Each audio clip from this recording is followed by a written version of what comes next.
heading into week number 2 of Big Ten, and coming off a 5-set loss at Minnesota, and then going to Northwestern and picking up a win. I thought, loved how we bounced back after the previous match, and we've got 2 big ones in front of us, and hopefully trying to get some momentum here. Rutgers, they've had a couple type 5-setters their first 2 matches out of the gate, and then welcoming a Washington team for their first Big Ten match here in the Fieldhouse. So certainly looking forward to this week.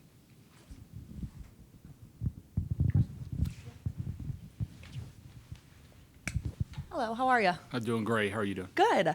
What do you feel like your team did well to bounce back from, that was a tough 5-set match at Minnesota, and then to come out so strong against Northwestern? Yeah.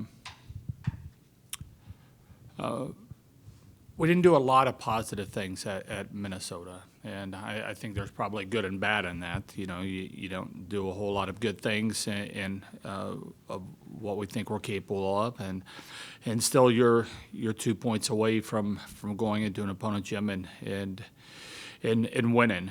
Certainly a big part of that had to do with our opponent and how they played and the pressure they were putting on us and their crowd. But we certainly need to be able to respond a lot better than that. You've got to pick yourself up and dust yourself off in this conference, and especially in this sport where you're playing twice a week. You don't have a week between competitions, so you've got to move on really quickly. I think elite teams are able to do that. I thought we did a good job of getting ourselves mentally ready by the time match time started to compete. We got our middles a lot more involved, and you've got to be able to control the ball to be able to do that. You've got to be able to control it and defensively to be able to do that. And your middles have to be available, and your setters got to find them. And I thought we got that was an emphasis going in early, is getting the middle third of the court attacking. And I thought we did that very, very well. We set the standard, that we set the tempo of the match by being able to get our middles involved early, and then that kind of set up our pins a little bit later. So I would say that was a big emphasis. Kelly, in terms of kind of talked about getting your middles involved, and it made me wonder about Charlie in terms of kind of the behind-the-scenes coaching that kind of goes with developing a setter. And I'm just curious of how that goes. Is it a matter of you and she and maybe even Lauren sitting in literally watching play after play and saying, okay, what are you seeing here, and this is what I'm seeing here, and this is what you could have done? Is it like that, or is it something else? How does that look, basically? No, it's exactly that. It's practice film, it's match film, but there's also a development of realizing where she is in her career, and not trying to overload, not trying to put too much, although, especially because she sees the game really well, is that, you want her to be able to use her vision and her feel, and not bog her down with too much information that kind of stifles that. So there's a lot more of it around practice. A lot more getting a connection with our attackers and being able to get a feel for what they're able to do.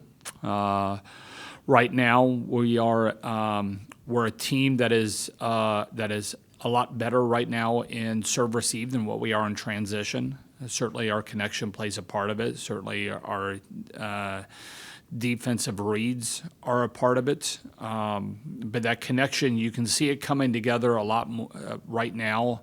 The last, I don't know, it's been a little bit inconsistent, I would say, but it's certainly progressing the way that we're wanting to. And when I say that, I'm not putting that at the feet of our setters. There's certainly a part of it that our hitters need to be able to take responsibility and being predictive with their timing and their spacing. and we're heading in that direction in serve receive. We still have got to work on that in transition, and that will be a focus probably the next couple weeks. But I love how she's approaching things. I love how her mentality, how she can affect the match in a lot of different ways. But it's a lot of video, I would say, right now. Coach, looking at these notes right here, it looks like your next one's going to be your 300th win at Wisconsin. Did you know that? Does that mean anything to you? And kind of what does it say about all the incredible players and the success that you've had here? No, I don't think I knew that. It's a. I mean, we've had a lot of great players. We had a few of them there at their Northwestern match, which was really cool. We had a bunch of them here last weekend for our recruiting or for our alumni match, and so many coming back. And and I sent a picture the other day of a bunch of them that are together because one of them's getting married here pretty soon. And I mean, we've certainly had a lot of great players. Yeah. Boring answer, I know. Great question. You caught me off guard there. I mean, you've kind of done a lot with, different combinations and using players here and there. At this stage of the season, is that sort of, I won't say completely done, but I mean, are you sort of kind of set on? Completely dumb? Is that what you said? No, of course not. Completely done. Oh, done.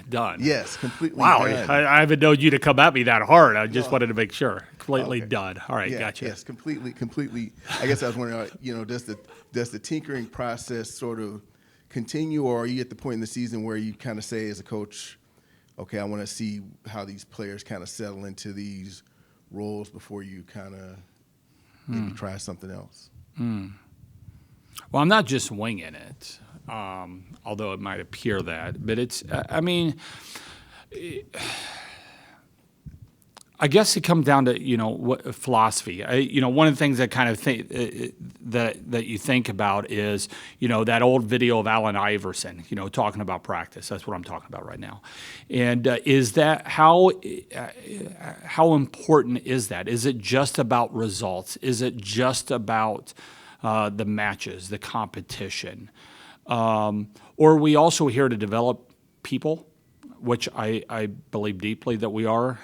There is a part that you have to, what you're showing in practice is important,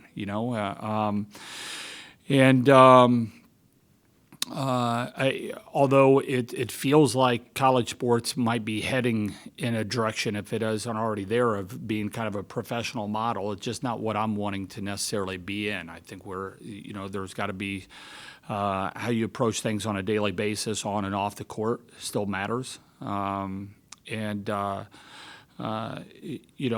you're training, how you're putting good days on top of good days matters, and the exciting part of it is that those are things that can be put at.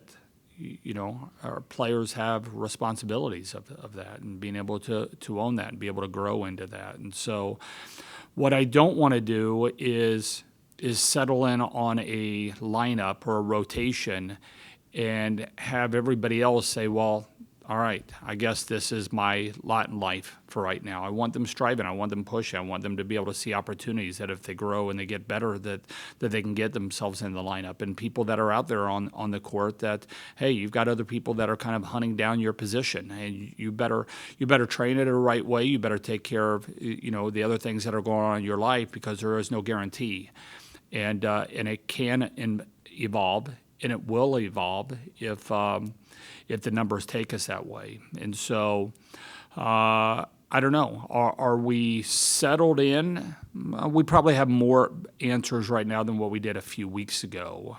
But I certainly want our players to stay hungry and to continue to evolve and discipline themselves in a way on and off the court that forces us to play them, I guess.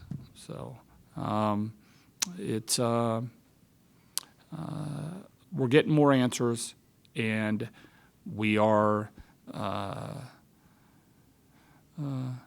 still evolving. How's that? What stands out to you about UW and Rutgers heading into this week? I'm sorry.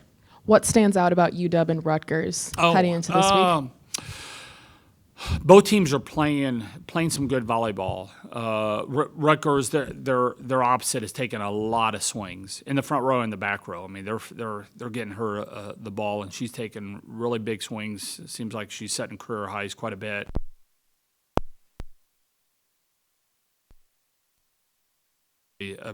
Most, if not any, of the teams that we've seen.